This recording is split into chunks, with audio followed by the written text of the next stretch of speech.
உங்கள் வாழ்க்கையினுடைய ஆசீர்வாதம் எங்கே திரும்ப தொடங்குது? நீங்கள் கர்த்தரை பின்பற்றுகிறதில் இருக்கிற உங்களுடைய மன உறுதியில் தான் தொடங்குது. அல்லேலூயா. அநேகர் கர்த்தரை பின்பற்றுகிறதுல மன உறுதி இல்லாமல் போயிடுறாங்க. மன உறுதி யாருக்கெல்லாம் இல்லாமல் போகிறதோ அவங்களுடைய வாழ்க்கையில் வீழ்ச்சியை சந்திக்கிறாங்க.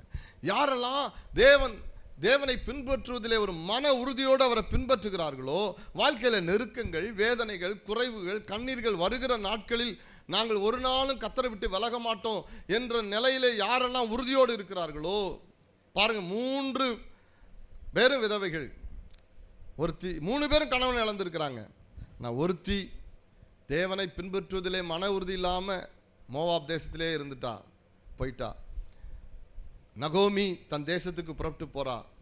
அவளோடு கூட மோவாபிய பெண்ணாகிய இந்த ரூத்தும் அவளை ஃபாலோ பண்ணி, உம்முடைய ஜனம் என்னுடைய ஜனம், உம்முடைய தேவன் என்னுடைய தேவன் என்று தொடக்கத்தில் வெறுமை, விதவை கோலம், ஒன்றுமே இல்லை, புறப்பட்டு போகிறாங்க. புறப்பட்டு போகிறதுக்கு என்ன தெரியுமா?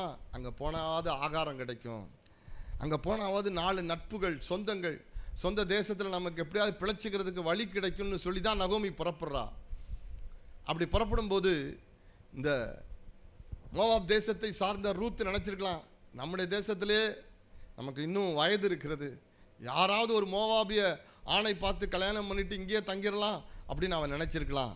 ஆனால் அவன் முடிவு பண்ணுறா, உம்முடைய ஜனம் என்னுடைய ஜனம், உம்முடைய தேசம் என்னுடைய தேசம், உம்முடைய தேவன் என்னுடைய தேவன், உம்மை பின்பற்றுவதை குறித்து வேறு எதுவும் பேச வேணாம், மரணம் இல்லாமல் வேறு ஒன்றும் நம்மை பிரிக்காதுன்னு சொல்லிட்டு அவன் புறப்பட்டு போகிறான். ஒரு மனிதனுடைய வாழ்க்கையில் தேவனுடைய ஆசீர்வாதத்தினுடைய அடிப்படை ஆரம்பம் எங்கே ஆரம்பிக்குதுன்னா, அவன் உறுதியாய் பின்பற்றுவதற்கு எடுக்கிற முடிவு தான்.